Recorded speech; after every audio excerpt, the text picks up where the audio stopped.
Welcome, craft beer friends, to Season 7, Episode 21 of Half the Craft Podcast. I am Denny Lewis, coming to you from Boise, Idaho, and my partner in craft, the dog whisperer, and my favorite Florida man, and also known as Drinking Eagle from Tampa, Florida, Mr. Chris McKenzie. How you doing tonight, Chris? And of course, what is in your glass? That's still sticking around. It is. And if you listened, I put in a eagle call when I said it last time. You should listen. There you go. Now that I've changed my name, it's a lot right here on the screen. So, Denny, I'm doing pretty good today. A little tired, but doing pretty good. And in my glass tonight, I'm excited to say, well, not excited, but I think I have to finish this first. Okay. Before I can actually put in my glass what I really want to, which is Weekend Wanderer. Is that from Trek? From Trek Brewing. Ooh, I should have worn my Trek shirt today. So the Weekend Wanderer, I've been getting ready to. I had that one this past weekend, so I was like, well, we might as well finish up the second one too. But I really, really like it. It was really, really good. That what style is it? It is a pale ale. Okay. That, let's see. Is there any notes on the side? No notes. But just like everything else John brews, it's good. Yeah. It was good. So I was excited to get a hold of these two. So what about you, Denny? How's your day going, and what are you drinking in this evening? I'm absolutely exhausted, but whenever I start drinking and chatting with you, I wake up. So by the time this show is over, I'm going to be wired and I won't be able to sleep. But that's okay. That's the way I like it. I like waking up with a few beers at 6:30 in the evening, my time. But I'm doing well. I'm drinking a beer from Jim Dandy. It's in the big giant 32-ounce Dandy Cam, and you can see here Mr. Nelson's dry hopped wheat ale. This is a 5.6% wheat ale, dry hopped with something. I don't remember what, but it's good. And I went ahead and did a smart thing this time, and I poured it before we started the show, because whenever I open one of these Dandy Cams and whenever I pour it, I make a big mess. And I've done it on the air a few times, so I learned my lesson, and I still made a mess, but it's not on the air, so good for me. It's okay. I have the bloopers. Okay. Bloop it up. Bloop it up.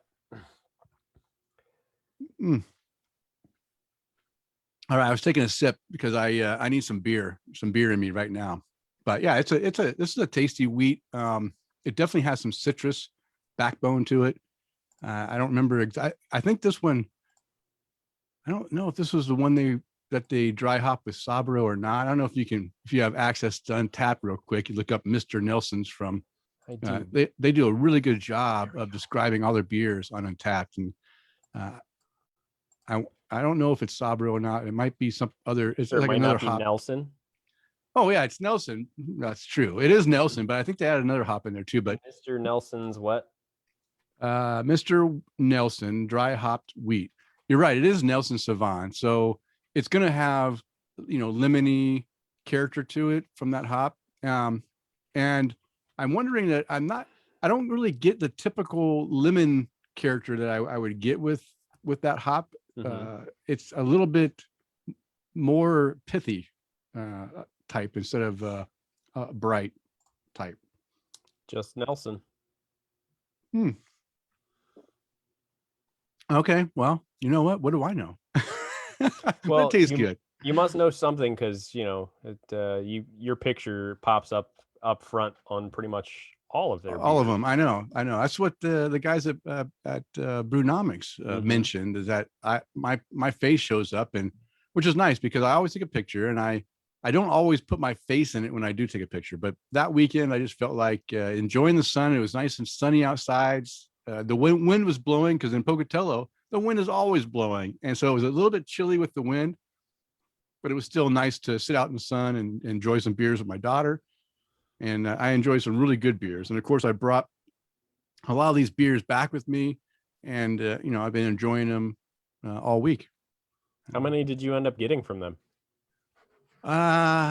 I bought 6 crowlers and a 4-pack, I think is what I bought. So not too bad. And I brought and I brought over 3 crowlers to the show I recorded with the Brewnomics crew Saturday.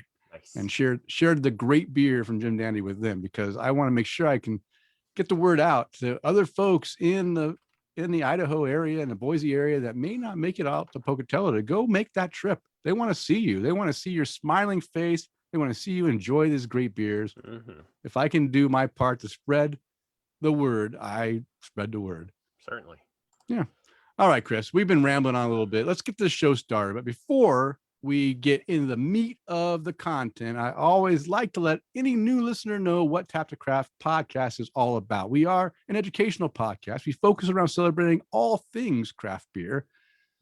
I got to take a breath because we want to assist our listeners along in their craft beer journeys and adventures. And you're listening to episode 177, recording on Monday, May 3rd, 2021. And in this episode, we're going to discuss a few things, but the main topic is brought to us by one of our great listeners, Eric Gronley, who may be on watching us now, or he may check in a little bit later. He entered the contest that we're doing, and he gave us a few topics that he would like to see us talk about. And one of them, as he mentioned, is a style that is dear to my heart. One that's been spoken about quite a bit early on in the show, when the style was still kind of relevant. The style kind of took a dive and went away for a while, but you know what? It's reemerging, and that's the Black IPA or Cascadian Dark Ale. And we're going to talk about the naming convention of this, and we're going to talk about the history of how this beer came about, and talk about the style descriptions on what a typical Black IPA or a Cascadian Dark Ale is. And Eric was kind enough to also provide a couple of great articles. You know what? I didn't have to go and pull out any other articles. The stuff he gave me was perfect to give me everything I wanted to do with the show. So I used 2 articles, and I'll have those posted on the show notes that you can find and read in detail. I don't have everything in there. There's stuff that I didn't put in, but if you want to read them all, all the way through, go ahead and find some great content as well. So, and of course, you can count on Chris and I having some great conversation along the way. And I want to, as we get going here, I want to thank all of our Patreon supporters.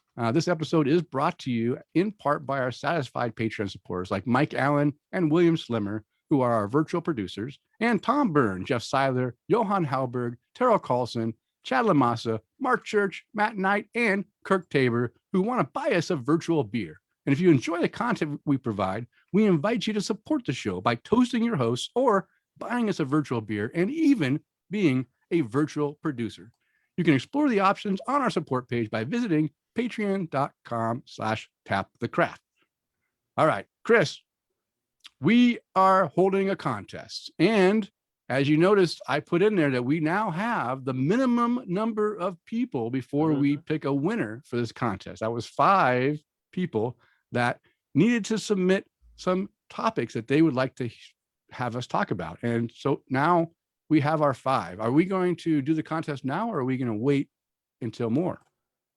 I think we should just go ahead and do it. Yeah, let's do it. All right. So here's what we're going to do. We're going to use technology here to our advantage and pull the random wheel, the random wheel of luck. Uh-huh. Ooh, look at that. Yeah. So fancy. We've got this going now. Before I blast this through the speakers. Is that loud? Oh yeah, it's rocking. Is it loud? It's loud. Yeah, I can't hear you. Has it changed? No. It's okay though.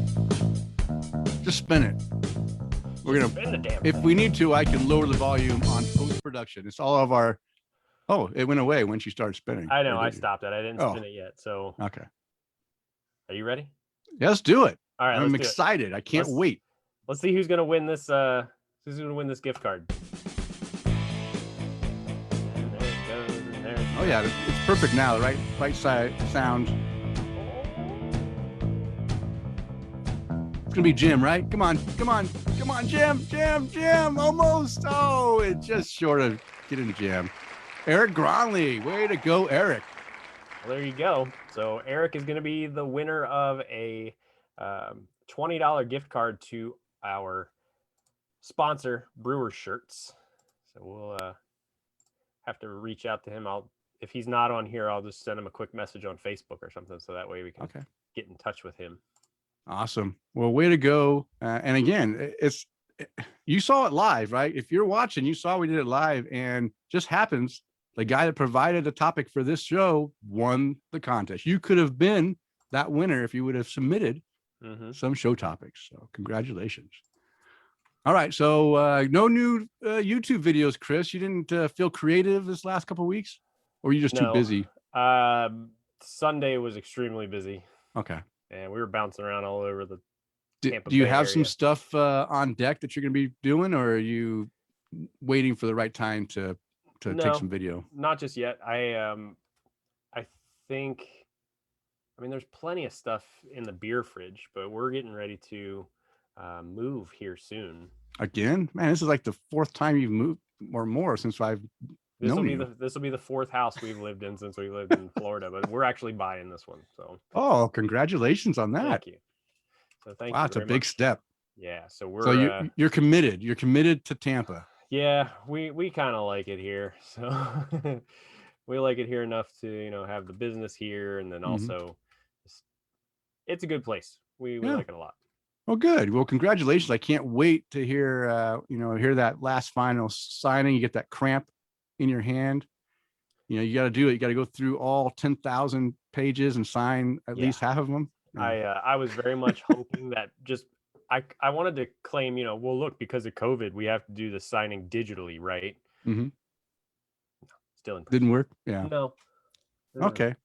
Well, good. Well, we'll get some content out there. I've been busy myself. In fact, like I said, I spent this weekend I was here in town, but the weekend before I did a trip to Pocatello and back, and that takes out some energy of mine, and I have things on deck that I want to do. It's just that it's hard to get things set up and then have the house like kind of empty and not a lot of noise going on. So I can do that recording. But I also just want to do it, like a super quick take, like you did with that beer porn you produced. But that was 10 minutes of video. Was it 10 minutes? Give or take. But it was less than a minute of actual video that was playing. And I think that's what I want to do. I want to just get in front of my phone with a beer and say, hey, I'm drinking this beer, pour it, sip it, give a couple things and say done. Like our buddy Johnny Casino does, right? Just kind of keep it really short, because I like to overdo everything. I'm just weird that way. Kind of what you do for a living. I know. Yeah. You're the I guess I gotta. Yeah, I just do too detailed oriented and just always can make it better, right? That's what, just make it better. I can make it work, but I can make it work better too. Well, it's funny. I was just thinking about you, how that works for you in comparison to me. We were talking about our beers that we were drinking right now, and the extent of my description was it was really, really good. And that's pretty much me. For those of you that actually know me, it's pretty short and sweet. And I don't really get into too many details. Yeah, I won't dump it. It's good. Okay, well, we did get some feedback. We got a couple feedbacks. In fact, the first feedback was just hours after we posted, and it was from Tom Byrne, local listener here in the Boise area. Tom Byrne. He sent us a Facebook direct message, and I'll read the first one, Chris. I'll let you read the second one. Is that cool? Sure. So he says, good episode, guys. A few weeks ago, I had a cold IPA called Roca Jack from Western Collective, and it was pretty solid. Check it out, Denny. I will if I can find it. I'm still looking for it. I might need to go to the brewery to get it. Also, a couple days ago, I was listening to this interview with Kevin, and that's Kevin Davey from Wayfinder, that talks about the cold IPA process a little bit more.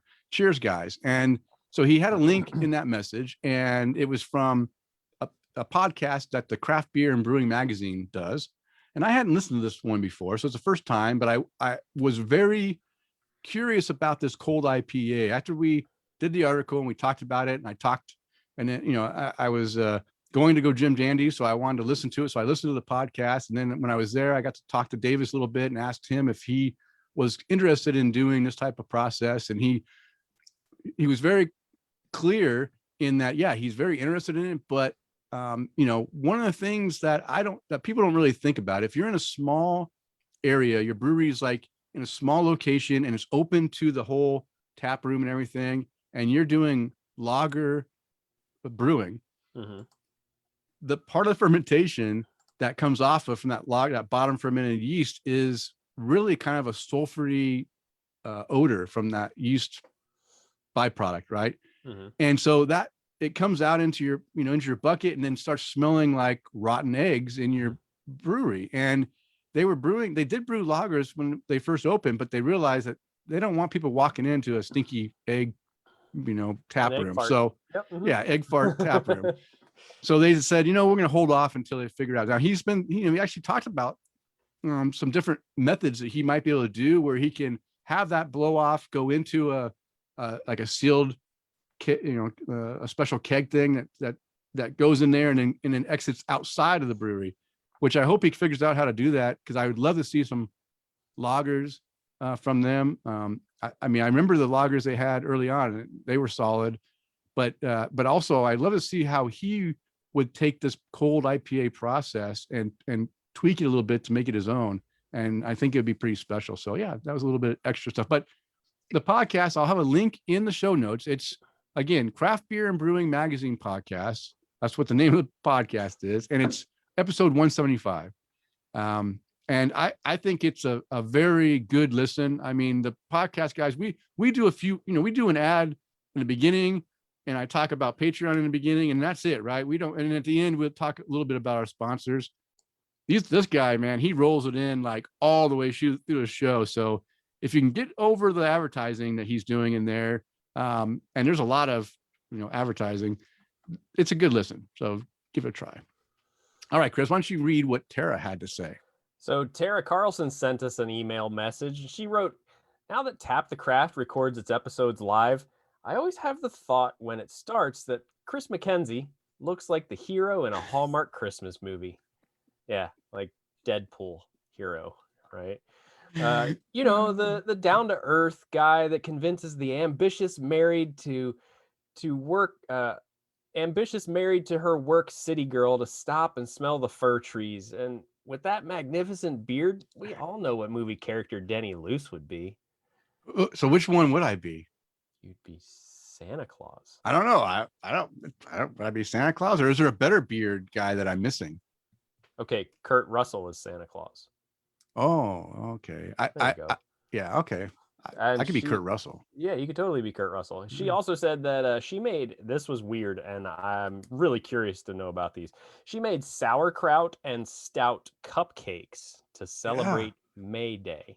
So I wrote back to her and said, yeah, that would sound good. And then she clarified, yes, sauerkraut and stout cupcakes, but the frosting she made was a little bit too sweet.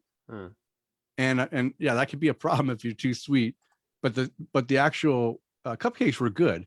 And she took the extra sweet frosting and she used it to do another recipe that was making like cookies, you know, kind of like a frosting type cookie, where it cut that sweetness down and was also good. So two beer related recipes that Tara is experimenting with, along with her spent grains, because she also sent a picture of her heating up the spent grains that Jim just got done brewing with to make some, you know, crackers or crust or whatever she was making at that time. So yeah, good on you, Tara, for being resourceful, going out there and utilizing all these beer products, byproducts and real products to make food with. We really appreciate that. And Tara, I'd be really interested to know about those cupcakes. So if there's a recipe that you used, could you put a link to it on our Facebook page, or maybe copy and paste it into our Facebook page? I'd really like to see that. Yeah. Send it our way and we'll share it also. And I wouldn't mind. I'm not a big cake fan, and I'm definitely not a sweet fan. I don't like anything sweet. So, but I'm Yet you willing talk to to. me every week. I did. Well, you are. Yeah, you are sweet. I mean, I like sweet people. I Oh, definitely like okay. sweet people, but sweet foods, I'm not so keen on. But I am intrigued by, I have had things with sauerkraut in them before, and it really makes it moist, right? It makes a great moist cake. And I like moist things, moist cakes, that is. I don't like dry cake. I think that's why I'm not a big cake fan, is I don't like the dryness of it. And I do love stout. And I think a sauerkraut and stout cupcake, and I can cut the frosting. I can either go without frosting, or maybe I can just cut that sugar, whatever was sweetness in there, down a lot. And I think I can make a pretty good cupcake too. So that'd be nice. All right. All right. Yeah, Okay. Again, I'd be curious to even make some. Yeah, let's make them and videotape it and do like I did. Show all of our listeners how good of a cook you are. How Yeah, chef. well, You are a remember professional at chef. one time or another. But remember, I may look like the hero in a Hallmark movie, but my kitchen is not as clean as a Hallmark movie. So that's where Denny comes in. That's my kitchen. Yeah, yeah. I have a wife that is spick and span clean. Kitchen is. I mean, after I get done cooking, I mean, literally, I'm not even done mixing or doing whatever, and she's right behind me with a spray bottle with vinegar or bleach, depending on what I'm cooking with, just to clean up the mess, make sure it's nice and clean. So yeah, it's a little bit overkill. Tara said that they went without frosting. Oh, wait a minute. But the frosting was too. Oh, I see. So she made the frosting, realized it would be too sweet, and didn't put them on the cupcakes. Okay, That'd be my guess. Yeah. So yeah, I can deduct things. I figured it out. I mean, that just means I need to drink more beer. I'm obviously not feeling as good as I should if I can think that through. All right, pour a little bit more in my glass. And if you want to be like Tom or Tara and ask some questions or give us feedback on the show, like Tom did, or just share some experiences, some cooking experiences, some beer drinking experiences, your craft beer journey, whatever you want, you can do that easily, just like this. You can write us with your comments or questions through email at taptocraft@gmail.com, or on Twitter and Instagram. Just find us at taptocraft. And of course, on Facebook at facebook.com/taptocraft, and our webpage, or our webpage, right? Our website is taptocraft.com. Now, we don't have any comments. I don't want to deal with, I would love to interact with people, but I don't want to deal with the bots and the spam. So I don't have comments, but you can go and find our contact information and send the responses to those. It would be great. All right, Chris, now it's your time to shine. Let's continue this conversation, because it's now time to untap the craft and see what our listeners are drinking according to Untapped. Well, before we get started on that, Eric Gronley just found out that he won the gift card. So he said, "Wait, what?" And I said, "Yeah, you won the $20 gift card to Brewer Shirts." And he goes, "Oh, sorry, just got the kids to bed. Tuning in now." Hey, congratulations, sorry, Eric. buddy. We gave it away to someone else. You weren't here. Yeah. Oh, we did? Oh, that's awful. We spun the wheel again. No, I'm just kidding. Yeah, so Eric, if you're listening, I need you to send us, either shoot me a quick message on Facebook Messenger, either to me personally or to the Tap the Craft page. I think I just need your email address, because we're sending them digitally, which is really nice. So either send that over to me, like I said, either through Facebook Messenger, send it to us in an email, whether it's tapthecraft@gmail.com.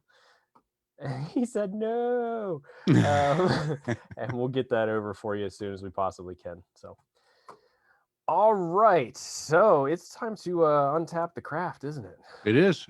Were you ready? I'm certainly ready. You're always ready. Yeah. So guys, we're going to read out some check-ins on Untapped. If you want to be featured in our Untap the Craft segment, make sure you follow me on Untapped at MCK1345. And we're going to start out. That looks lovely. That's some good head right there. It's a wheat ale, so the head is always awesome on wheat ale. That's one thing that's nice about wheat ale, is the perfect, beautiful head, creamy, fluffy. All right. So I like this beer name, and it's from Kevin Page, but he's drinking what brewery, Denny? Barriehaus or Or arcane. So Arcane. he's drinking a burial beer out of an arcane glass. I mean, Of you course. can't go wrong here. He's drinking a philosophical ideologies of moralistic indignation. Oh, it's too much. That's a mouthful. Excuse me. Yeah, take a drink. You need it after that. You're parched. 4.5 caps, solid as usual. And let's see what's on next on the list. I have to read this one because Chad messaged me about it. Plus, we need to continue his check-in streak for this 2,444th week in a row. He's drinking an Escape by Chesapeake Real Ale Brewery. Picked up this at the brewery on Saturday. Smells like a pina colada. Taste is more pineapple than coconut. Very well done, though. 4 cap rating for that. And he sent me a picture earlier with information inside the brewery on why the place is called Chesapeake. And come to find out, it's an old, I believe it was Algonquin word, which then translated into Chesapeake, which I thought was pretty cool to see. Yeah. Let's see. Next on the list here, we had a lot of check-ins, so I gotta read only some of the better ones. Yeah, hit the highlight ones. Either a really bad one that's funny or all the great ones. Okay. Well, Jeff Seiler's checking in with his B cups. He's drinking a Juice Willis by Sycamore Brewing, and he wrote, really nice hazy double IPA. Had to buy it just for the name from the label. Welcome to the party, pal. Happy Kaye. Came out with 4 caps for that beer. Mike Allen's drinking an Alpha Abstraction, volume 16, because that's important, by Wild Leap Brewing Company. Dude, you like the Taco Mac in Lawrenceville. It's pretty classy place. I'm curious to know if you're just checking in there or that's where you're really drinking. 4.25 caps for this beer for the Alpha Abstraction, volume 16. Smooth, as he wrote it. I got to read another one of his. It's Silencio by Wicked Weed Brewing. And he wrote, damn, that's very well balanced. I chose this one in Ben's 5 cap score, and he is not wrong. This is amazing. He only rated it 4.75 caps, but hey, you know, Ben maybe is just a little more gracious with his cap rating. Jeff Weesey, still remembering how to say that, is drinking a Chantilly cake by White Elm Brewing Company, all whipped cream and vanilla in this 12% Imperial Stout. The true definition of pastry. Awesome. Cheers. 4.75 caps for that beer. Let's see. Next on the list. Got to get this one too. This was brewed in conjunction with Craig Laughlin, the former Capitals player, boo, and current commentator. Chad Lamassa is drinking a Locker 18 by Aslan Beer Company. This beer also helps benefit people with cancer despite their diagnosis. My good friend was just diagnosed with a rare cancer, so this makes me happy. Go Caps. Well, if you're going with that, hey, I got to root for the Caps too if it can help some folks with cancer. So 5 cap rating for this beer. Let's see who's next on the list. Florida Steve is checking in. He's drinking a Hemera by More Tales Brewing Company. Such a heavy mouthfeel. Interesting flavors of citrus and melon. This is a double IPA juice bomb. 4 cap rating. William Schlemmer is drinking a Key Punch Key Lime Pie by Urban Artifact. Great hot weather beer for drinking on the dock or in the boat. Easy drinking and not too sour. 4.25 caps for that beer. Key lime beers always sound so good. The ones I've had so far have been really good. I know that we had that cats and dogs one. Oh yeah, cat dog. Yeah, from and some people didn't like it, but I actually enjoyed the key lime one. Actually, I did too. There was definitely some parts about that beer. One of them, I can't remember which one it was, but one of them, trying it first, I really enjoyed it, and then trying it again, it was kind of weird to me. So, but that's Denny. That's what everybody's drinking. Oh wow, we got through it already. Yeah, we moved along real fast, and I've refreshed it a couple of times. So all right, well, good. Wow, I was expecting for the long haul there and going through a big list, but good. We narrowed it down. Well, you know what? That means it's time to get right into the guts and glory of the show, the Brew Buzz. It's time for the Brew Buzz. The Brew Buzz is devoted to discussing various beer-related topics, and this week we discuss the Black IPA or Cascadian Dark Ale style history and description, brought to us by our contest winner, Mr. Eric Gronley. All right, so as I mentioned before, Eric was kind enough to actually include a couple of articles, which when I read through the articles, both of them hit key things that I wanted to talk about with the style anyway.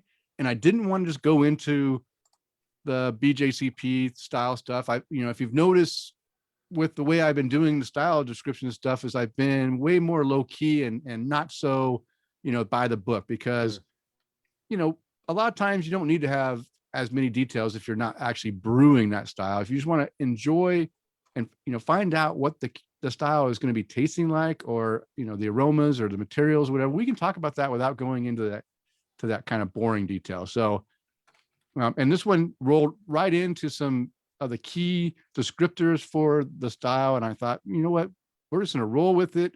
And the two articles that he provided is Let's Talk Beer Styles, the Black IPA from Paste Magazine. Now, this article was back in 2016. 2016 is about the time when the Black IPA died. I mean, it's shortly after that, I think. And I think John and I were on, had a show where we talked about the death of the Black IPA, and I was very sad on it. So I think it was about 2016, maybe 2017, early 17. And so this article is older, but it gives a very nice breakdown of the history and the background of how the style came about, how it even started. And you're going to find out it started a long time ago without having a name to it, right? Because, ideally, what is a Black IPA? It's a hoppy beer that has a dark color. That's it, right?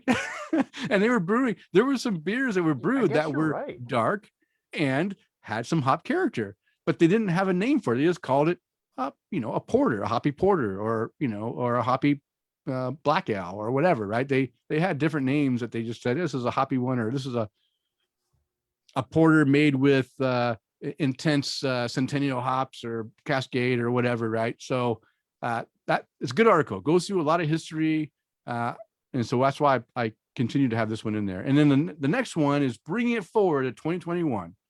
It's Back in Black IPA and CDAs making a comeback in 2021, and this is from the New School website. And this was published in February of 2021. So it's a fairly new article. And that's kind of what's happening. This Black IPA style is coming back. And who can't be happier?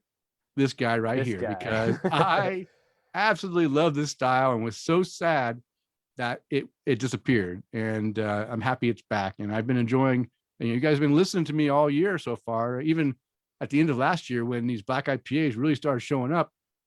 I've been drinking a ton of them, and I've really enjoyed the style, especially now with so many breweries out there that are new and haven't provided the style in the past, are really knocking the style out the door with their take on the style. All right, and I'll include those two articles in the show notes that you can find on the show notes on the website when you want to look into it. All right, so Chris, I'm going to just start reading a little bit here, go through this notes, and I'll just tell you to start going, and then we can just go back and forth. I think I'll read the first 3 paragraphs, that you read the next 2 big paragraphs, and then we'll bounce back and forth. You good with that? That's fantastic. Okay, let's do it. All right, so the Black IPA / CDA, which is short for Cascadian Dark Ale, was born from American brewers, a style that didn't truly become common and recognized on a national scale until roughly around 2009, 2010, making it a unique footnote in the history of American brewing. Or is it a footnote? That's what this is all about. So let's talk about the origin of the Black IPA. So in 2009, may have been the first year that beers labeled as Black IPA became showing up regularly on shore. Now the beer's kicking in. I'm having trouble reading here. I'm going to start over. 2009 may have been the first year that beers labeled as Black IPA began showing up with, you know what? I have a word in there. It shouldn't be in there, don't I? Showing up Oh, with regularity on store shelves. Okay, it's just bad. It's just weird sentence there. But it was hardly the first time that significant breweries had produced hop-forward beers that happened to be black. Trying to nail down an absolute here is nebulous. Ooh, it's like, it's like spaced out and probably pointless. The law of brewing averages suggests that at some point there was probably a highly hopped British stock ale in the 1800s, England, that also happened to be a few shades darker than usual. Let's instead focus on the American market. So again, it's kind of leading forward leading up to the fact that these type of beers were probably around for a long time, just didn't have a name for it, but we're going to focus right now on when it became a thing in America. So we're talking the American market. All right. So here in the USA, most writers point towards the early 90s as the first period where anyone was regularly brewing beers that we would today identify as black IPAs. In particular, a beer produced by the late Greg Noonan, a well-known beer author and brewer for Vermont Pub and Brewery, is cited as perhaps the first well-documented example in 1992 or 93. One has to wonder how the Vermont drinkers reacted to the seemingly oxymoron of a dark hop-forward beer at the time. Now, I'm going to stop here before I let you continue on and just say, this is the problem that most people have when they see the name Black IPA, because IPA stands for India Pale Ale. So when people see pale, they expect a certain thing from a pale ale. It's going to be light in color. Mm-hmm. And then when you see black in front of it, it's a black but pale ale. Well, how can it be black and be pale at the same time? So it is an oxymoron, right? Is that a black IPA? No, this is yeah. It could be. Here. It could be a black IPA. Sure. Is, lacking color, right? Yeah. So this is a pale ale, though. This is So it's pale, right? And so that's where a lot of people get hung up on the fact that that the name doesn't make any sense. In reality, what it meant to say is that this is an IPA style when what you would define as what the style tastes like, but it's with black color. Now, I disagree with that also, because it's not just the color that defines the style, right? It's the flavor profile, and it's having some roastiness to it that a pale or IPA doesn't have normally, right? So it's more than just the color. There's more to it. So that's one thing. So I'm going to get on a rant at the end of this segment. I'm going to get on a little rant, not too big of a rant, but I want to talk about, beer categories and such later on. All right, Chris, you want to continue on here at this point? Certainly. Yeah. Still, that would have been a taproom exclusive beer that was never packaged. The earliest packaged example Jim Vorel could find of what we would think of as a black IPA wasn't actually labeled as such. Avery Brewing Company's New World Porter, which was first produced in 1997. The New World name was a reference to its heavy dose of American hops, but it lacked the black IPA term because it simply hadn't been coined yet. Yeah. We didn't know about it, so we didn't call it that. Yeah. More recent releases of the seasonal Avery beer have even included the phrase "a pioneering black IPA" in reference to the fact that the brewery was essentially bottling a great example of the style before the style officially existed. Other pioneering examples from larger regional breweries can include Dogfish Head's Indian Brown Ale, delicious, first released in 1999, and Rogue's Skull Splitter, a black version of their Brutal Bitter IPA, first released in 2003. Okay, so with Skull Splitter, yes, I can see where that could fall into the black IPA. I really enjoy. I have a bottle somewhere on my shelf here of that beer, and I really enjoyed that beer. I liked it a lot. But I disagree with the Indian Brown Ale. That is not what I consider a black IPA. It is, for one thing, it is super boozy, like everything that Dogfish Head does with any kind of alcohol content in it. But it did have a good bitterness to it, but it was also like really boozy, and it was more brown. It was a brown ale, right? It wasn't, if my memory serves me correct, it wasn't necessarily like dark, like black. It was more of a maybe inching up into the mahogany realm, but it was definitely not black. It was still a brown ale. I just remember liking it. I can't tell you honestly if anything about it. I just remember enjoying it. But again, that was how long ago? It was a long time. Yeah, for me, that was like, I mean, when I had it, it was like 7-8 years ago, I think.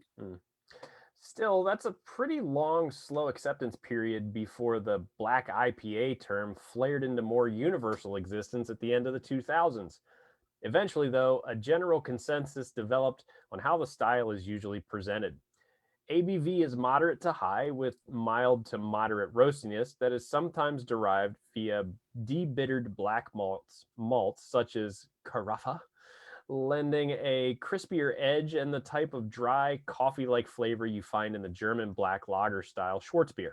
Beer. Yeah, I literally just had one earlier. Oh, did you? Yeah, it was my last one of that Schwarzbier with oak that tastes like chainsaws.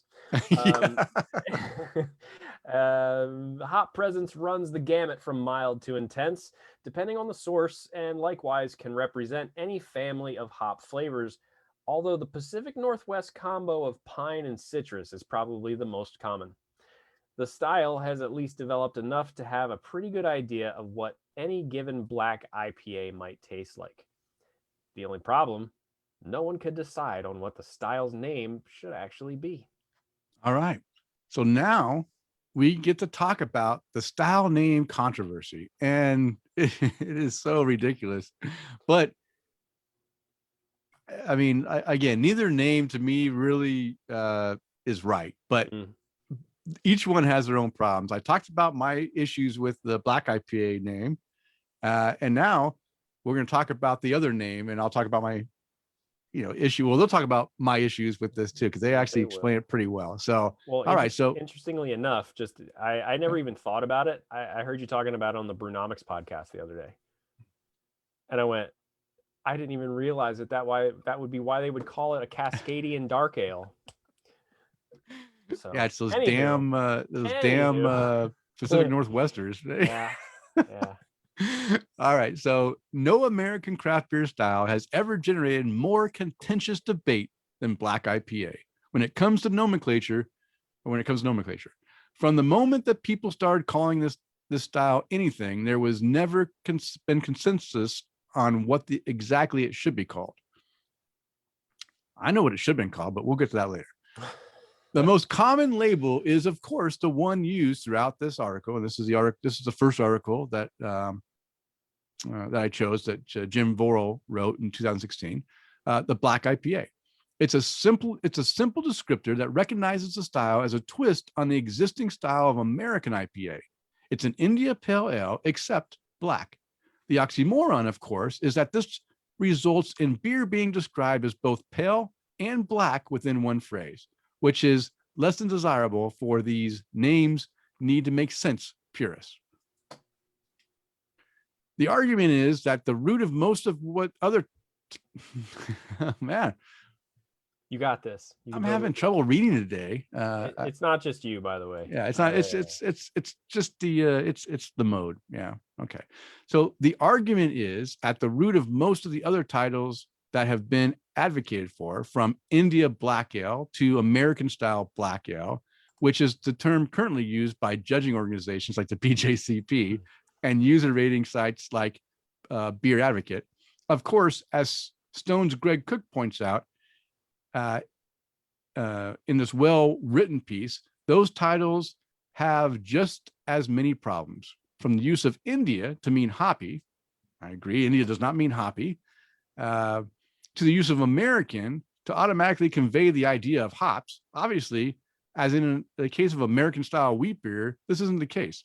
Those who advocate for India Black Ale or American style Black Ale because the black IPA doesn't make sense simply choose not to acknowledge that the alternatives are no more logical. And I agree. It just needs to have a real category instead of something that is conforming to what people think that it's closer to, right? It shouldn't be India. It shouldn't be American, because it doesn't mean, just because American versions of beers, the craft beer movement made it from, predominantly more hoppy beer, doesn't mean that it can't be done in other places, right? There's a lot of places. Like, go to Ireland, guess what? They make some damn good hoppy beers over there. I tried them. I really enjoyed their hoppy beers. And so just because you shouldn't just, and again, that goes into, that whole Cascadian dark ale thing, right? They kind of limp that Cascadian means that it came from the Cascadian mountain range, which is in Pacific Northwest, right? From Oregon up to Washington and up into lower Canada there. And no, you don't have to just make black IPAs with Cascadian region hops, right? You can make them with other hops and they can still be very good, right? So yeah, it's a whole big contentious issue. So, all right, Chris, why don't you go ahead and continue with what I labeled here as the reemergence? Will do. And I want to also make a comment too that Mike Allen wrote. So that article predates the NEIPA. And so he says he'll accept that no style has triggered so much naming controversy. He said, hell, we still haven't even decided what NE stands for, New England or Northeast. So NE stands for New England. And Northeast has always been Northeast. But he's talking about in the IPA. I know, but it's maybe they did. I guess maybe early on they did have NE for Northeast, but it seems like I always saw it spelt out when it was specifically a Northeast regioned beer. Okay. But maybe it's not. Maybe it's changed. But I always remember it always being spelled out Northeast, and then whatever IPA or. That's just my aging memory. Well, I don't remember it being called anything else other than New England. So, well, that's because you started drinking late in the game. Yeah. Craft beer, that is. Yeah. Well, late in the game, according to you, maybe. Much like I bet Jim knows. Jim was right there. He knows exactly. Jim, speak up. Speak your mind. Much like North and South Korea, the war was never called off, but active conflict has subsided. Beer drinkers lost interest and turned to the latest trends that quickly followed and disappeared just as fast, like white IPA, Belgian style IPA, and IPL, or India Pale Lager. You know what wasn't on there, Denny? Your favorite. The Brut IPA. No, I left that out because Brut IPA wasn't around when this article came out. Oh, actually, no, this is a 2021 article. So yeah, you're right. They should have put this in. You're right. Yeah. Way to go, Jim Vorel. No, this is the newest. This is the one from 2021. Okay. Yeah. Sorry, Jim Vorel. I'll take it back. With the rise of hazy, juicy, smoothie, and milkshake IPAs, the debittered black CDAs of the early 2010s, Jim said, always New England IPA to me, dropped into the shadows, but never really went away. Today, more than a decade since these beers officially made their debut onto the world stage, the Black IPA and CDA are again painting the town black.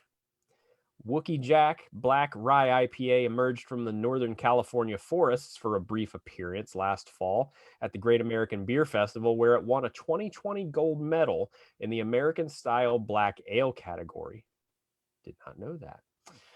A limited amount was released in the 16-ounce cans in the Propagator series this January and were quickly hunted down by beer geeks. Did you get any, Denny? No, I didn't get it. I was there waiting. I was waiting for it to come out. I didn't see it. Wait, you waited in line for beer? No, I waited. I went constantly to the beer shop to see if it was coming, and I never got it. All right. Firestone Walker initially had created it in 2012 as brewmaster Matt Brindlinson, and his answer to both the cries for even hoppier extreme ales, but Wookie Jack had ceased production in 2016. Which was a great beer. So again, this is one I was sad to see go. I really enjoyed Wookie Jack. And I'm glad that it came back for a short release, but I think that what they're doing, right? And I mentioned this on a show before. I think what can really make this style important is if you don't just release it as a year-round thing all the time. You release it in like a seasonal thing, right?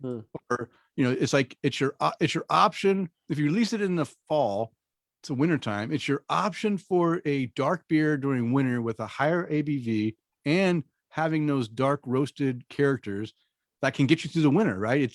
It makes you feel warmer. It's, and you're enjoying it, and it's not all the time, right? It comes at a certain time, or what Lagunitas did early in their career, when they had a lot of seasonal beers, but they couldn't release them every season, they would do alternate seasons, right? You would release one seasonal this year, and then you wouldn't release another seasonal, and then next year you would replace that one with the one you didn't do before. So it was like every 2-year release.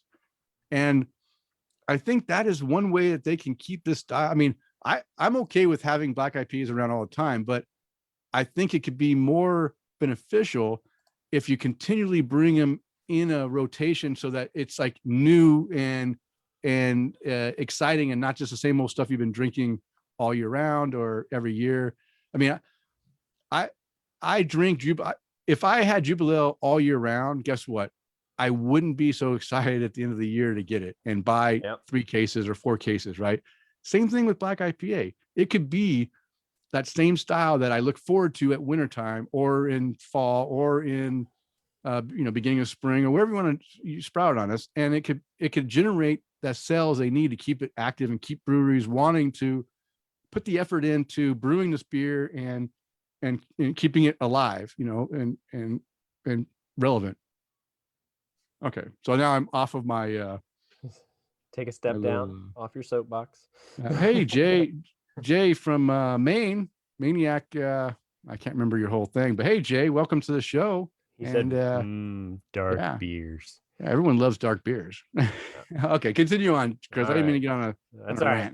So Wookie Jack was a reaction to a couple of things. First, there was a black IPA and American black ale trend going around the craft beer scene. In the Pacific Northwest, they were calling these beers Cascadian dark ales. Essentially, dark malts added to a bold IPA recipe, says Brindlinson. At first, I wasn't a fan, and I saw it as an odd style, but our sales team was asking a lot about the style since they were seeing it out there in the world, and it was getting a lot of attention. Secondly, we had recently released Union Jack and Double Jack.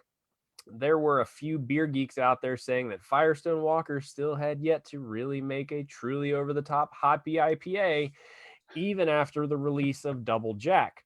So we decided to take the gloves off and make the biggest, bold IPA we could at the time. And it was bold. It was good. Yeah, it was good. No, it was, I will agree. It was probably the biggest, boldest beer that stood out in Firestone Walker. Firestone Walker is so good at balancing their beers, and when they do their blends of stuff, blending everything so there's never too much of one thing, right? Mm-hmm. And it's always balanced. And I will say that Wookie Jack for sure was on that side of the hoppy side and not the balanced side, and really stood out above the great beer that they put out anyway. I love balanced beer. Mm-hmm. And when I look back at my IPA phase back, those 9-10 years that all I drank was IPAs, because I wanted that extra bitterness, that flavor that I wasn't getting in other beers. I go back and look at it now and I realize, man, these beers were a lot of them were just super bitter bomb beers. And that was what was attracting people to go for it, because, hey, it's higher alcohol because they can put more malts in there, get that ABV up, and then counter it with a butt ton of hops. But those hops then are like over the top. So you're like, your the astringency of your cheeks like caving in every time you take a sip. It's too much, right? It was just too much. And I recognize that now that's why I got burned out. I just didn't want to have that excessive hop bitterness all the time. I went back and started doing lagers, and I started doing Belgian ales, and I started appreciating those more balanced beers than the opposite of that balance, which was a super bitterness. I still appreciate those beers now, but now I think I appreciate them more because I'm not drinking them all the time. And when something is super bitter, it's a turnoff for me now, because I've tasted stuff that is so much better balanced and it does a better job of giving you everything you want: the flavor, the hops, the flavor, the balance. And so, okay. Sorry, another rant. That's okay. I'm just going to rant away this whole Just show. look. I'll go a paragraph or two, and you just rant your little face off. All right. So the Black Rye IPA was a big hit with its 1-2 punch of Citra and Amarillo hops, the two varieties that Brindlinson says were the most pungent, gnarly hops we had access to at the time. The 1-2 punch of the hop combination with the added dimension of spicy rye bread flavors built into the grain bill makes Wookie Jack something unique. It went on to win gold medals in its category 2 years in a row in 2012 and 2013 at GABF, and a bronze the next year at the World Beer Cup. Well, damn. Nice. The name Wookie Jack refers to a term for hardcore fans of the jam band Fish, who Brindlinson used to meet on tour. Dreadlocked, blurry-eyed tour wizards who smelled a bit dank, made their living on Shakedown Street, and never missed a show. It was a fun way to describe a beer that was a reaction to folks saying we didn't make a dank and gnarly enough IPA. Well, the recent January can release of Wookie Jack, the first time in 16-ounce packaging and with a new label design, was an instant sellout and may already be difficult to find. Based on its successful return, it will be interesting to see if the Black IPA has the legs to return to touring in the near future. Okay, so I've got a comment that the label is badass. Okay. I'm gonna have it on the I got this episode when it posts and we post it to our website. I'll have a header, whatever I have, whatever the show header image. I'll have the label on there because it's pretty awesome. I like the label a lot. I was gonna put a link here for you, Chris, and I forgot. Oh, you're gonna show it on. Yeah, show the one that has the whole 3-can art one if you can find it. Yeah, this one. Yeah, look at that. That's pretty awesome. That is like one badass can art right there. I just love that. I love the colors. I love all the details and the stuff going on, and it's really cool. So yeah, I like that one a lot too because it's like I'm with you. Not only do they have the lion and the bear, but then they've also got the elven guy over there, but the colors are pretty awesome too. Yeah, and they're like they're in the like a huge, like you're ready to box it out, right? I was gonna like box out with the rye. The lion and the bear are always doing anyway. Yeah. So okay, all right. So I'll give you a break here for a couple paragraphs and let you finish off this. Wow, this is quite a long article I got here, huh? I've got a lot of stuff here. I'll go for a little bit here with the in Oregon. The La Resistance is still strong, and many breweries have kept Cascadian dark ales on the menu despite the handful who have adopted Black IPA naming conventions. Pelican Brewing has never let their devotion to Pacific Northwest flavor die. They have been brewing Bad Santa CDA as a winter seasonal every year since 2007. And I drink it every year myself. I enjoy that beer. While other winter warmer type ales have come and gone, Pelican has stayed true to delivering a big black bag of hops every year for those craving a little roast with their hops or vice versa. The Black IPA is an oxymoron, honestly. American Black Ale is possibly the most boring and unhelpful style descriptor ever. Cascadian Dark Ale communicates with the Northwest customers in a way that the other two style descriptors do not, says Pelican's longtime brewmaster, Darren Welch, who helped develop Bad Santa with former brewer Jason Shulman. Welch says he doesn't remember where he first heard the term CDA, but credits Oregon's Barley Brown's Brew Pub with brewing the first great rendition of it that he has tried. Barley Brown's Turmoil CDA, which by the way is a fantastic beer, was part of the inspiration to brew Pelican's own take of the emerging style a few years later. So before I continue on, Barley Brown's is in Baker City, Oregon, which is just outside the border. It's about 45 minutes from the border of Idaho. So it's about an hour and a half drive from me. Well worth the drive to go out there and drink their beer. They have some of the best. They've won many, many, many awards. I've talked about them on the show before, but I love Barley Brown's beers. A lot of hoppy stuff, a lot of Even their lagers and stuff are really good. Everything they do is really good. Turmoil CDA is a very well done black IPA as well. So I just want to put that little bit in there too. Okay. Of all the CDAs I've ever tasted, it is by far the one that most successfully balances the soft roast character with citrus and piney hops. Most of the time, these sharper hop characters clash with roasted malt flavors, at least for me.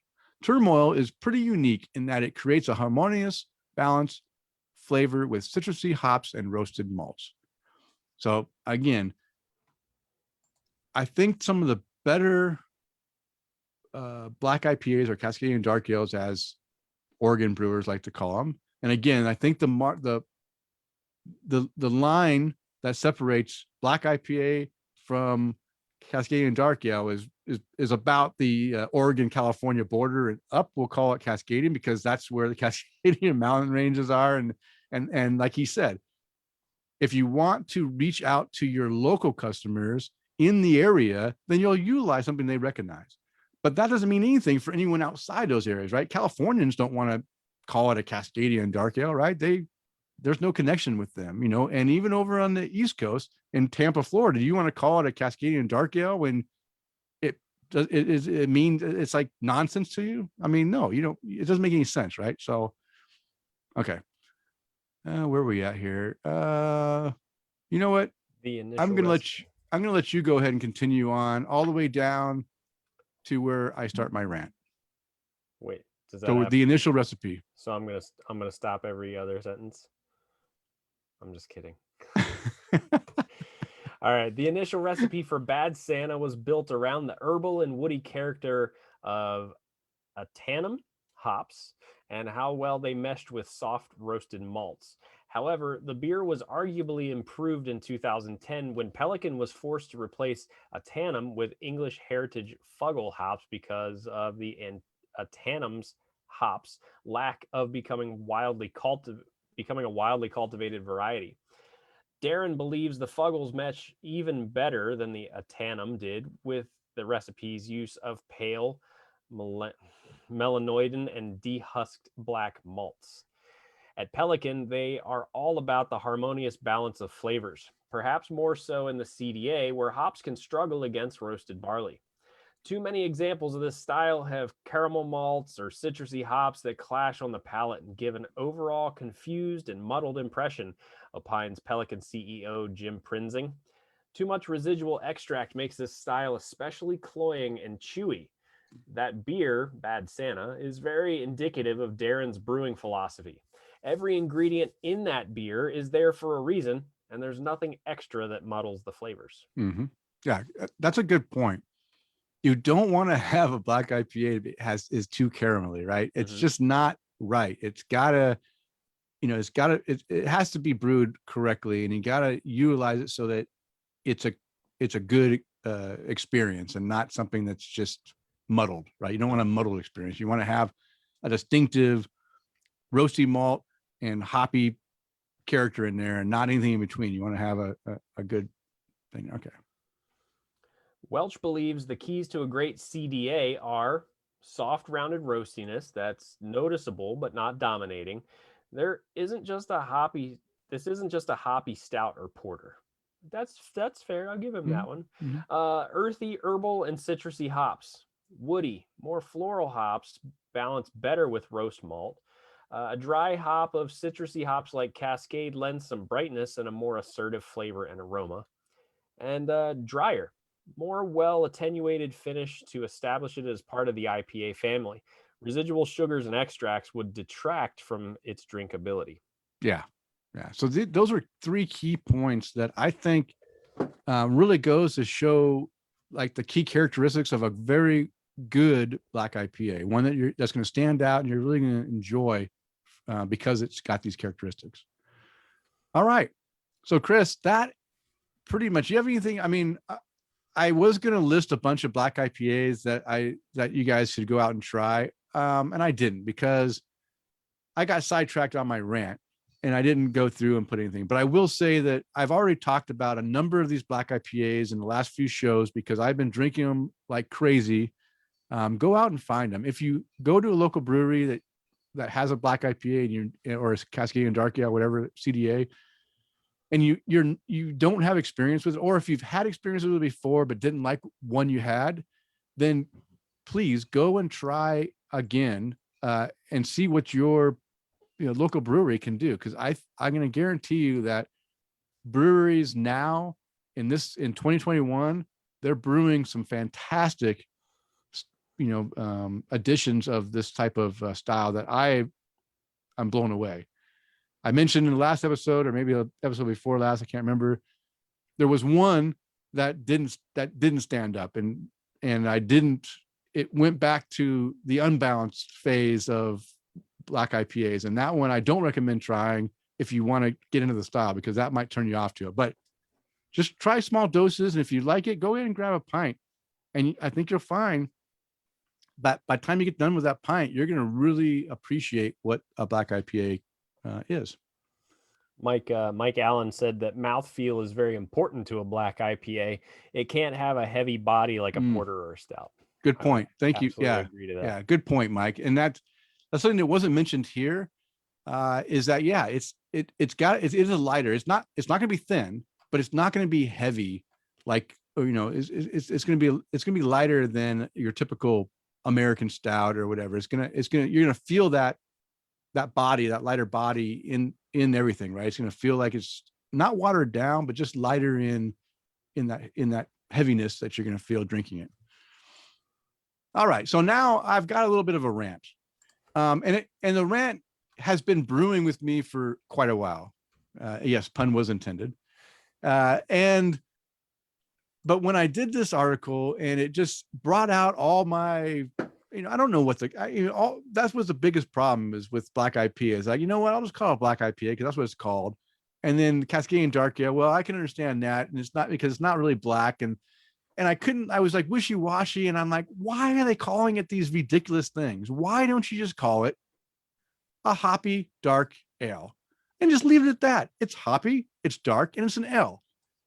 That seems like an easy name to call something. Why do we have to call it some ridiculous name that people are trying to get their name out there as being the person who coined the term, right? So that brought me to think, like, we're talking about Italian Pilsners. We're talking about cold IPAs. We're talking about, hazy IPAs, but, whether they're juicy or whatever. We're talking about all these different styles that many people would say a hazy IPA is not really an IPA because it doesn't have a lot of the ones they have a soft feel for the hops, right? The hops are there, but it's a certain type of hop, and there's no bitterness to it, right? A lot of people want to have that bitterness finish. Now, here in the West Coast, we've been lucky enough to a lot of breweries that are making hazy IPAs are making hazy IPAs that have that soft character up front with those citrus, tropical, juicy hops. And then they cut it off at the end with a nice bitterness to it that lets you know, hey, this is kind of a West Coast style New England IPA because it's got some hops in there. So there's all these different styles. Now, one of the problems is beer is historical, and you don't want to get rid of that historical memory and character to the different styles. So there's going to be, you can't like change the style naming or categories for everything. You have to take in consideration that there will be some styles that have to have a little bit of a connection to their heritage. So I'll talk about that at the end. So first off, I came up with an idea that I would love for the Brewers Association and the breweries around the area, around the world, to start to maybe change the way they label their beers. And let's start with basic styles. Let's start with like a pale lager. Okay, a lager style is a style of ale or style of beer that is bottom fermented. Bottom fermented beer has a certain characteristic that identifies it as a lager, right? You're going to get those characteristics, and people know bottom fermented beers are lagers. So we'll have a style that is a lager. What kind of lagers you have? Well, you can have a pale lager, and you have a dark lager, and you have a hoppy pale lager, and you can even have a hoppy dark lager. Don't those names sound easy and everyone knows what it is, right? If I don't like hoppy things, I won't get the hoppy version of a lager. If I don't like dark beers, I won't get the dark lager. I'll get the pale lager. It makes sense for people to go to the brewery and find a beer that matches what they currently enjoy. Not that they won't change, as a craft beer journey goes on, they will eventually change and adapt to hoppy things if they don't like them, or Belgian beers if they don't like them, or whatever. All right. Then you get the ales. Well, we all love, like Chris was showing us, a pale ale. It's a pale ale. Everyone knows what a pale ale. Then you can have a hoppy pale ale. It's one that has more hops, whether it's dry hopped or if it's bittered more or whatever, it's going to be hoppy. You're going to know it's going to be a hoppy ale, or a hoppy dark ale. It's a dark ale that's hoppy, or just a dark ale. It's just a ale that's dark. I found one fault in your idea here. Well, are you going to bust it now before I finish, or are you going to bust it when I get done? What's my fault? Go on. Okay. I'm looking forward to hearing your fault, but it's going to be so stupid and it's going to be so underwhelming, but I'm doing it anyway. Okay. So then what if that ale is more malty than normal, right? There's some ales that come across more malty, a little bit sweeter. Well, call it a malty pale ale or a malty dark ale. What if it's high alcohol? Well, guess what? You can call it a strong pale ale or a strong dark ale. What if it's a hoppy strong beer, like a double IPA? We'll call it a strong hoppy pale ale or a strong hoppy dark ale. It's a hoppy, dark, black IPA type style, but it's just a hoppy, strong, dark ale. It's above a certain alcohol content. It's dark and it's got hops. It makes sense, right? Does this not make sense? Of course it does. You can continue on with the same type of style thing by adding it on with sours or wheat. Again, you have to have a category that is a beer made mostly of wheat that has a certain characteristic, right? People understand what wheat ales are. People understand what sour ales are. You can have a hoppy sour ale. You can have, just a sour ale. You can have, now there will be times when you need to separate that and have a Gose. That's a specific style of sour beer that is a historical note. You can have a Berliner Weiss, which is a certain style of a wheat beer that was made in Germany that has a sour characteristics and is a wheat that we'll get to here in a second. But you can have these different types of beer with simple descriptors that people understand what they are. Okay, Chris, before I continue on, what is your one flaw hole in my whole program? You're basing this on people using common sense. I went to the lowest common denominator. If they're below that, they don't need to be drinking beer. They're already wasted, right? So, I've always been taught when you teach somebody something, you got to teach it like you're teaching third or fourth graders. I've met third and fourth graders that have common sense. So okay. Yeah, you're right. There's always a flaw because even no matter how easy you make it, there's going to be people that just don't understand it. But I think my descriptors are pretty simple and people know what light and what pale and dark is. And I would think, and if they didn't, I think it's a lot easier for a beer tender who is maybe not as well known into the styles as I am, or you are, or any of our listeners who are well versed in beer to explain what type of beer it is if they don't get it right. I mean, it's pretty simple, right? They can just do what I said. This is a pale, it's a lighter colored ale, and it's hoppy, so it has a little bit of hop flavor in there that will give you some of those flavors that, whatever, right? They can explain it. And you can always put other descriptors in front of it. Like if you want to specify this is a, hoppy pale ale featuring whatever hops, they're already doing that, right? Breweries are already putting the hops as a subtitle for a beer. Just continue doing that. You can define what hops are in there by just adding them in there. This is, these hops, but it's still understand what the style is without confusing people with a black IPA that's black and not pale. All right. So, like I said, you have all these base styles. Now you might want to be able to add origin descriptors, right? American, German, Belgian, right? Locations around the world or areas that have specific ingredients that change the flavor of the beers that are distinctively different beers. Belgian beers are distinctively different than German beers, which are distinctly different than American style beers, which are distinctly different from English style ales. They're using different malts different hops that give, and different water a lot of times that Mhm. give off different flavors. So if you need to, you can put German style pale ale. Nope, that doesn't exist. German style lager, that's more like it. Or German style wheat ale for Hefeweizen. Or, you can, if just add a descriptor that tells the origin, where's that, so people have an idea that if they're familiar with the style, they know that this is going to taste more like this. Is it going to help the 4-year-old that doesn't know what German style is? No. But again, it's going to help the beer tender that might be familiar with German Hefeweizens to explain that this is a German wheat beer that's going to have banana and clove flavors versus an American wheat ale that's not going to have those characters. It's going to have just the wheat character that gives off a lighter flavor, not so dramatic esters in the yeast or whatever, because they use different yeast. So, okay, so there's an example of adding descriptors. Now, I already mentioned you're going to need to have some historical beers that came about, right? You're going to have a Pilsner, right? A Pilsner is a pale lager, but it's different than a standard lager, right? And people understand that Pilsner is a specifically made beer. So if you need to have a more defined descriptor, then I have no problem adding a Pilsner lager or a hoppy Pilsner lager or whatever, but still have a lager so they understand that that's the style it is, but put a descriptor in the front. Same with Baltic Porter, right? Baltic Porter, if you can say a Baltic dark ale, they're not going to know what it is unless someone explains it. But at least from the experienced people that, hey, this came from using the yeast profile and a certain brewing process in the Baltic region that provides these flavor profiles for this thing. It's not going to help the novice, but it is going to help the people that really enjoy craft beer, that know that, this is a special porter that or a special dark ale that I appreciate and I want to go grab. Same with Kolsch. If a beer is brewed in Cologne, Germany, then it can be labeled a Kolsch because that's the only true Kolsch.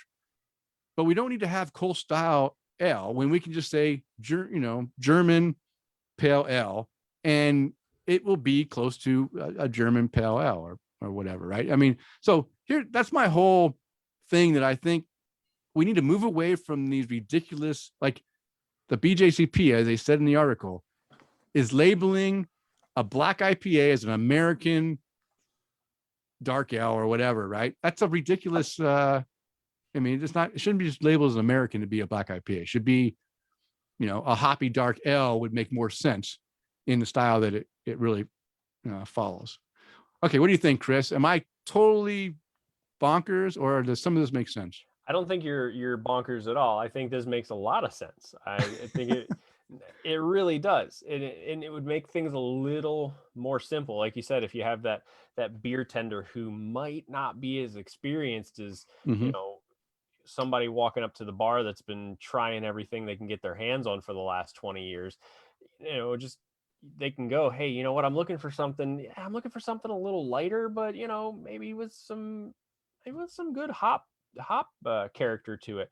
Okay, well, hey, why don't you try this hoppy pale lager? Give that a try. Yeah. Or if you're looking for something on the malty side, because I have people, when they ask me, and they're like, oh, well, what's your favorite beer? And I'm like, do you know that there's 8,000 breweries in the United States, and if each one of them came up with just 2 new beers every year, we're looking at 16,000 brand new beers every year. So it's hard to say, but then when somebody goes, oh, go ahead, just pick something out for me. Do you want something hoppy? Do you want something light? Do you want something dark, boozy? I mean, sweet? What do you want? I think this would help out significantly, whether it's common sense or not. And it's just me being yeah. I think it would help out a lot. And you don't have to sit there and go, well, is it a Cascadian dark ale? Is it a black IPA? Is it just a hoppy dark ale? Is it a hoppy dark lager? Yeah. So I think just putting those descriptors in there would do a lot. The downside to it is I think it would just, it's common sense. Nobody has that anymore. Yeah. I really do.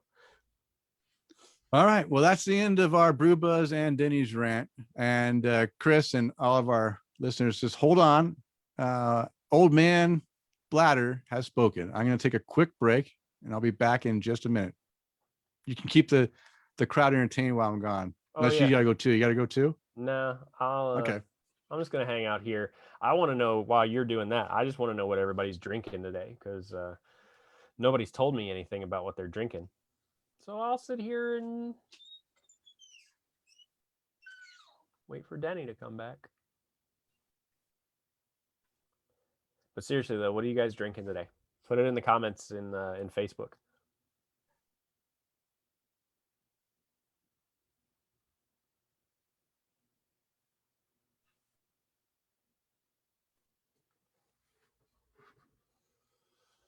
Always a good choice, Jay. Left-handed nitro. Bill drinking some chocolate milk. So basically, you guys are drinking the same thing. Jay is drinking a left-handed milk stout on nitro. Bill is drinking a chocolate milk. It's pretty much the same thing. Mike Allen with a Diet Dr. Pepper at the moment. You had your beer at Taco Mac. Mike, are you really checking into all these beers at Taco Mac? Because I mean, I know it's a good place to grab some, halfway decent food, but is there really that many good beers there? Nothing but water for you tonight, huh, Eric? All right. Tara, I'd still be interested to see what you and Jim got into as far as beers this evening too. Just saying. Still think you should be having a couple of beers and not no beers.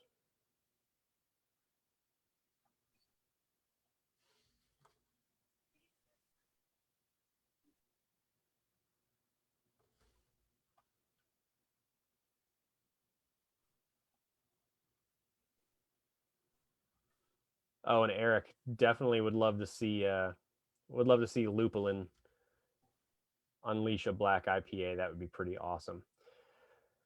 They do actually have a good tap list, huh? Okay. Just a couple of miles up the road. You can walk home if you get out of hand. Yeah. Now, Jim, I would imagine that seltzer water is coming out of your own personal kegs. Is that correct? Is everyone drinking? Two thumbs Everybody, up from Jay Moore. Okay. we get a little bit of Seltzer everything. water. Come on, Jim. Seltzer. Yeah, it's his own seltzer water, though. Yep. I asked him. I said, is that what you pull out of your own kegs?" And he goes, "Yep."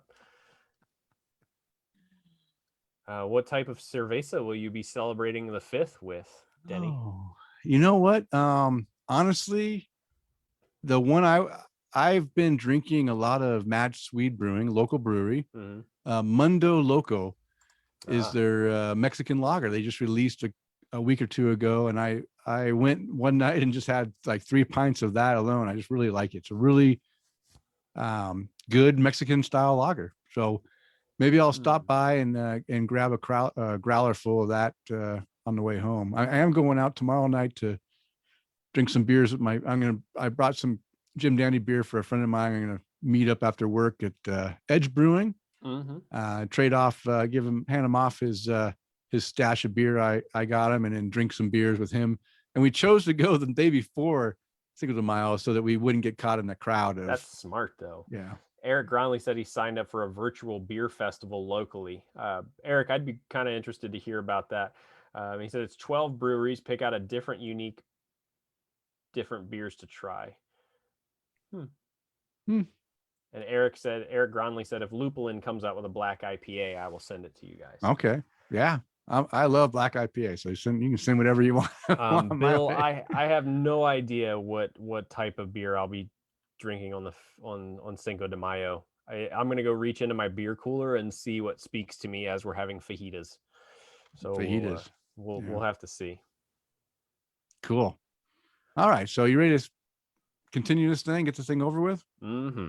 All right. Well, now it's time to talk about our new and noteworthy beers. And Chris, look at you. You have a few beers. What do you want to I do talk about tonight? Well, my first beer, let's get the big and baddest one out of the way. All right, do it. From Magic City Brewing Company in Akron, Ohio.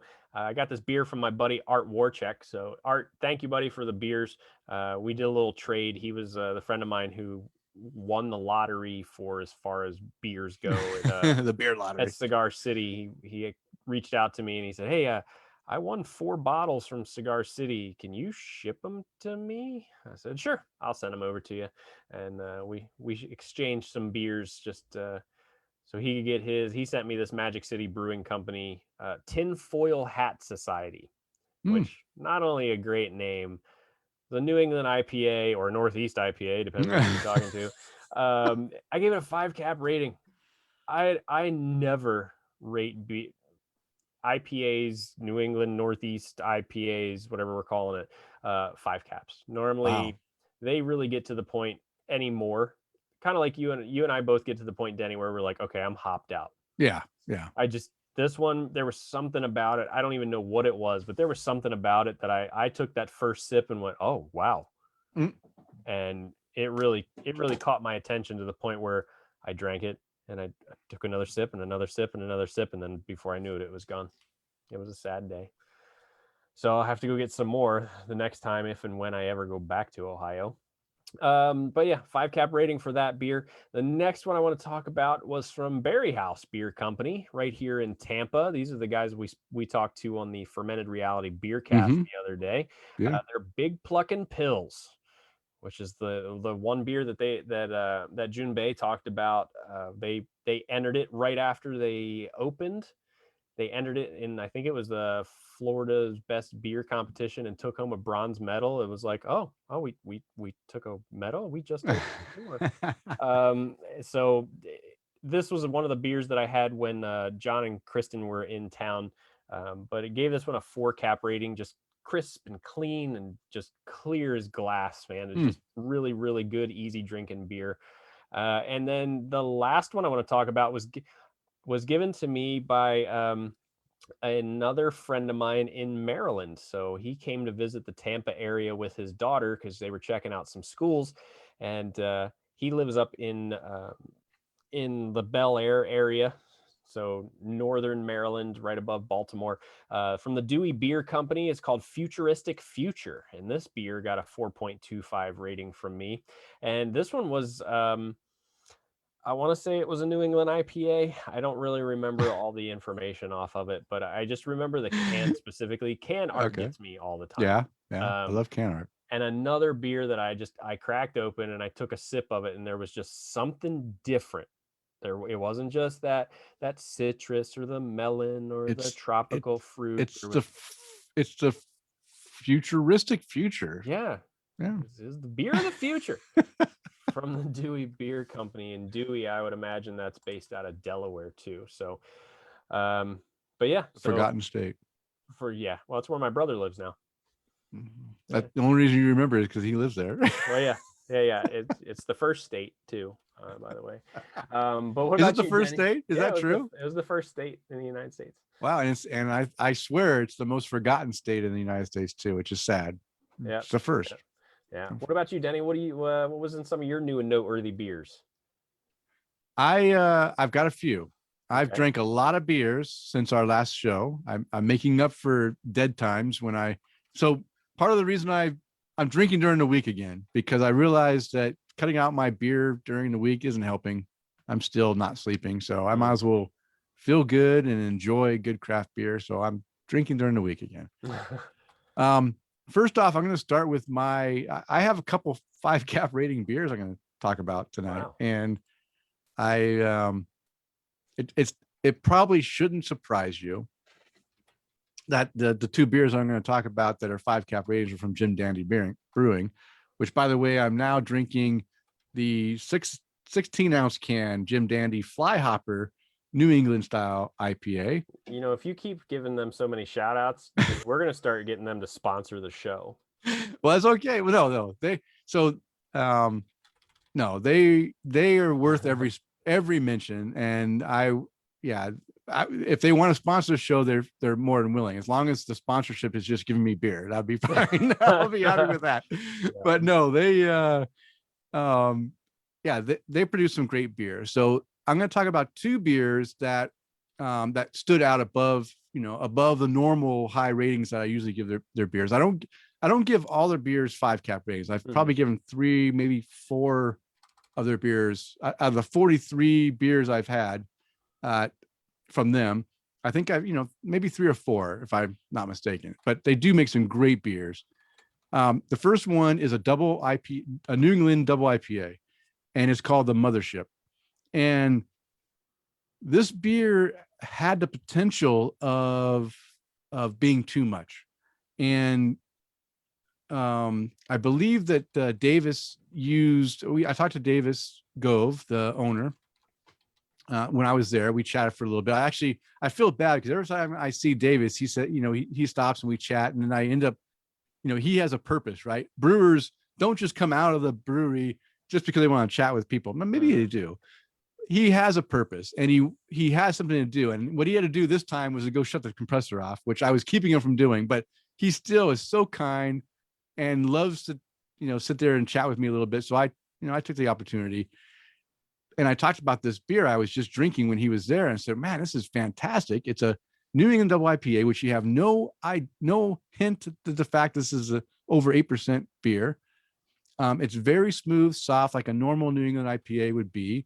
It's using Sabro hops, which can give off a huge amount of, wait, I said Sabro. I hope that's correct now. My memory is not the best. I think it was Sabro hops, which can give off, no, I might be wrong with the hops. Now I'm questioning myself. It had hops that give off, can give off a strong coconut flavor from the hops. And he was afraid that the coconut was too strong. Now, the coconut was stronger than normal, but it wasn't overbearing. But it did come out in the finish, right? The finish had this flavor that Haley and I were both trying to figure out what it was. And I realized that, it's a tropical. So it's mostly tropical hop character, fruity character. And it was the coconut that was coming out in the finish. And the coconut was mixed with the lactose that he added into it. Now that just with the lactose sweetness and the coconut, that kind of, can really become a problem with that sweetness interacting with the coconut and giving you a weird flavor you can't tell. But honestly, it worked really well. Super smooth.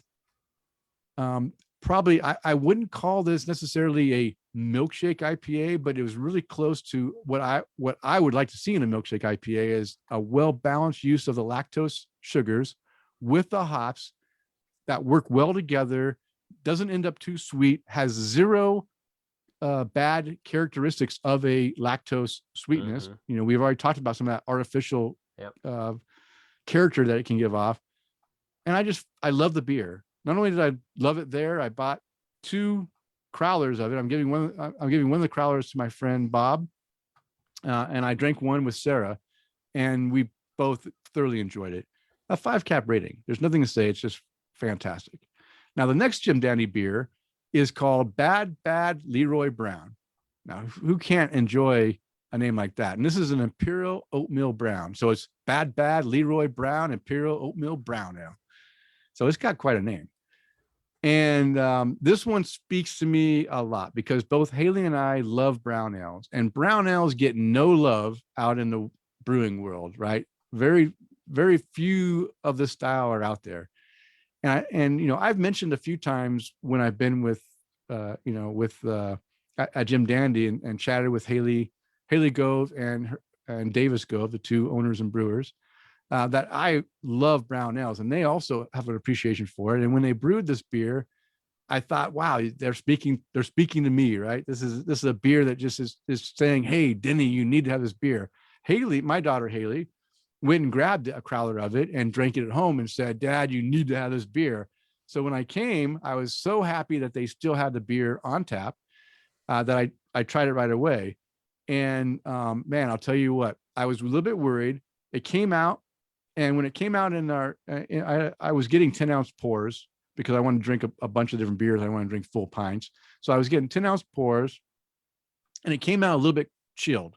And when it came out chilled, the flavor, whenever a beer that might be a little bit higher in alcohol comes out cold, sometimes the alcohol character, the booziness can come out a little bit stronger. Yep. And when I first put it to my nose and smelled it, it smelled a little bit boozy. And when I first put my first sip, I'm like, this might be a little too boozy. So I set it down and let it warm up a little bit. which was a good thing because my next sip, after I let it warm a little bit, I took it, and then that's when everything exploded. The flavors came out with the very like brown sugar, burnt, like I want to say burnt sounds like a bad descriptor, but it's how when you take brown sugar or toffee or whatever, I don't know what toffee is made of. You're a chef, you know what toffee is made of. I'm sure it's made of brown sugar, but when you take toffee or burnt caramel and you get that character right, it had that strong burnt caramel or toffee, or as they described in the description that I didn't read, and I didn't realize it was what the description was until the guys at Brewnomics read it and said creme brulee. You know how you eat the top of a creme brulee? That is a characteristic of the malt character in this beer. And very smooth, very that the oats, the oats in it adds a very nice smoothness and mouthfeel to the beer. I absolutely fell in love with this beer, and when I got done drinking the 10 ounces, I said, yeah, this is for me, rating by style, and a style that I love is a brown ale. There's no way I couldn't rate it as a 5 cap rating, and it's worthy of a 5 cap in my book.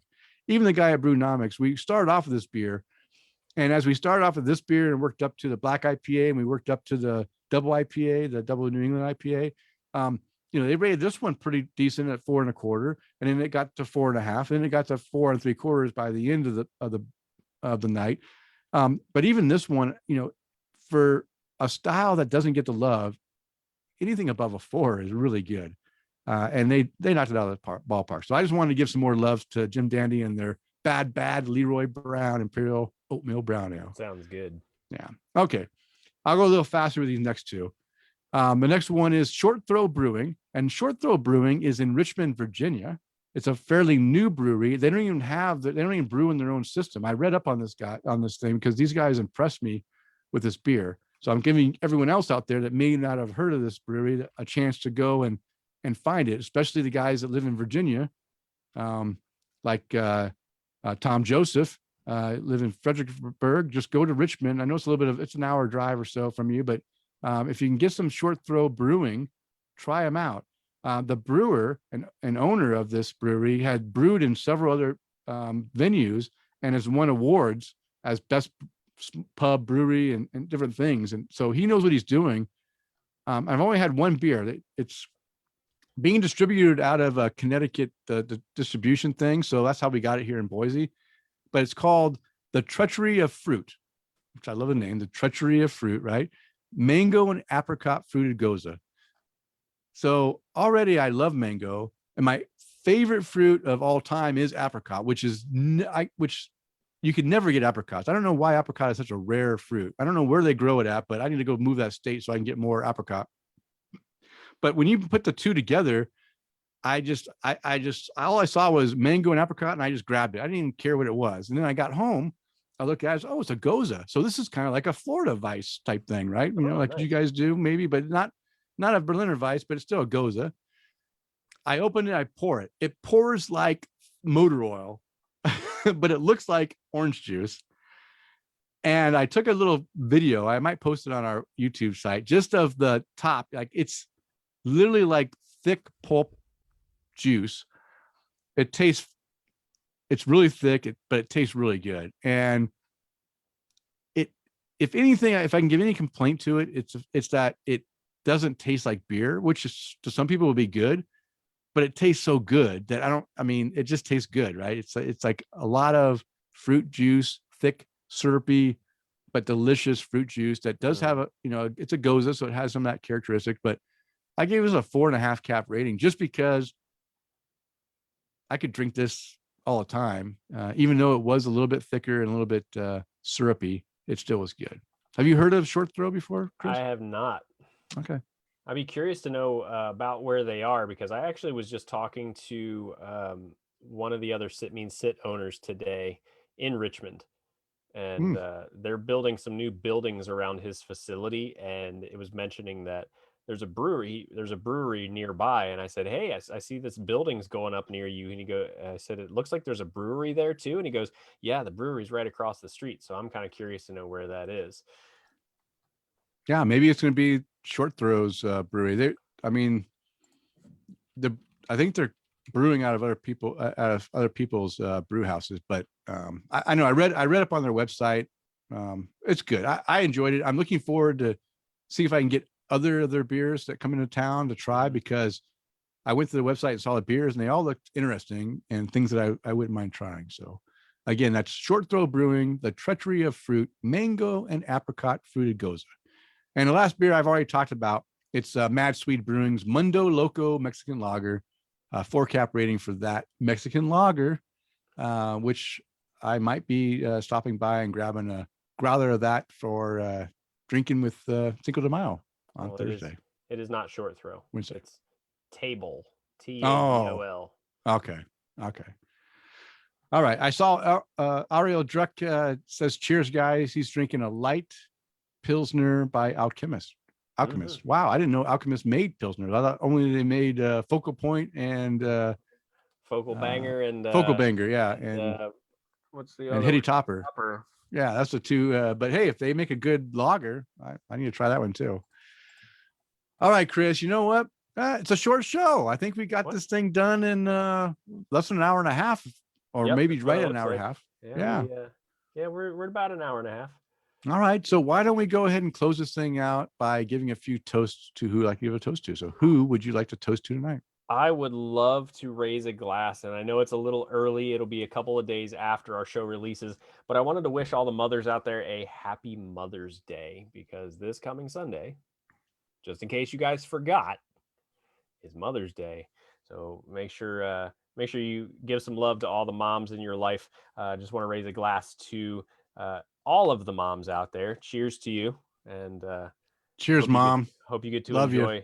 Hope you get to enjoy the day and get pampered for all the things that you do for all of us. So cheers. What about you, Denny? Who would you like to raise a glass to?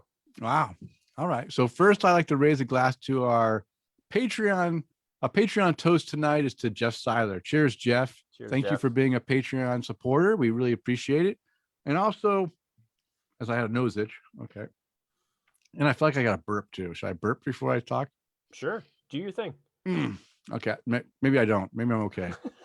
All right. And then also, I like to thank the guys over at Brewnomics podcast, the whole crew, Jerry, Will, Vic, and Paula. Even though Paula wasn't able to show up for the recording, it was a fantastic time going to their studio here locally in Boise and recording a show. It's going to be coming out, I think, right around the same time our show is coming out on Thursday. So I will post a link to that show so you can go find it on their feed. Also, I'll probably repost it as a mid post, like between our two shows, as an extra special content if you want to listen to it from our feed. So look forward to that. You might get a double dose of me this week. But we talk about beer. I talk about Jim Dandy. You get to hear some more about me describing Jim Dandy beers and seeing how three other guys, what their take on the beer is, and learn about these guys. I mean, it's a fun time. They do a great podcast on a lot of different pop culture things, anywhere from movies, TV series, comic books, not really video games, but they may have talked a little bit about some games, but mostly comic books and pop culture and TV and movies. They're big movie buffs. They do a lot of different, interactions with those type of topics with beer intermingled. And I've talked about them on the show before. During COVID times, they did a series of fantastic interviews that I still think are some of my favorite interviews I've heard from any podcast. And, I mentioned, I think before, that they did one on the City Peanut, the peanut guy. I thought for sure when I saw the title of this one, I'm like, I don't know if I'm going to listen to all this. I started listening to it and I was captured right away and fascinated about his story and about how they integrated beer tasting with peanuts and different things. I mean, fantastic episode, as well as a lot of local breweries. They interact with a lot of local breweries here in the Boise area if you want to find out about some of the great offerings of breweries and beers we have in the local area, I think their podcast is a great way of doing it. So I'll have a link in the show notes for Brewnomics podcast. Go check them out, and of course subscribe and give them a review. Help these guys out. They're planning on expanding their network a little bit and doing some special things, and I'm looking forward to seeing them grow. And of course, being a former serviceman, I want to raise my glass. Here it is. Cheers to all those who have served and are currently serving in the U.S. military services, protecting our freedoms. I hope all those deployed are able to return home safely to your families very soon. And of course, I'm wearing my submarine service shirt. And so cheers to all the submarine sailors out there. Please come back safely to your families also. And Chris, why don't you go ahead and give a shout out to our sponsor? At the forefront of the craft beer movement, Brewer Shirts was one of the first to create apparel that celebrates the art of brewing and the love of fine beer. Never too trendy, always comfortable, and offering affordable quality, they screen print their gear by hand in their studio using eco-friendly inks, materials, and processes. Visit their online store at brewershirts.com and use the coupon code TAPTHECRAFT2020 to receive 15% off full-priced items. I'm drinking. I'm down this beer fast because we're here. That's why we're here. All right. And you can find the beers and the links to the articles mentioned in the show in the show notes located on the show post at open. I did it again. I got Open Forum Radio stuck in my head. Radio scratch. Yeah. Okay. On the show post at tapthecraft.com. I got to sponsor my own website. I got to keep thinking about our own website. Mm-hmm. And if you'd like to follow us on social media, I can be found on Twitter, Instagram, and Untapped at Loose Screw. And Chris, how can our listeners follow you? So you can never find me on Twitter at Chris_McKenzie82, or you can find me on Untapped and Instagram at MCK1345. And of course, you can interact with us on all things social. Everything is at Tap the Craft, guys. Go give us a listen, give us a follow, and share this live feed this evening. We'd appreciate it. Share it. For sure. All right. Well, it is last call. It is sadly time to bring the show to a close. We want to thank you for downloading and listening to the show. We ask you to please tell a friend about our show. And of course, subscribe on iTunes, Stitcher Radio, TuneIn, Google Play, CastBox, Podbean, Spotify, iHeartRadio, and now Amazon Podcast, or however you listen to your podcast. And as a reminder, we release a new show every 2 weeks. Now go out there and spread the good word of craft beer. Cheers. Cheers.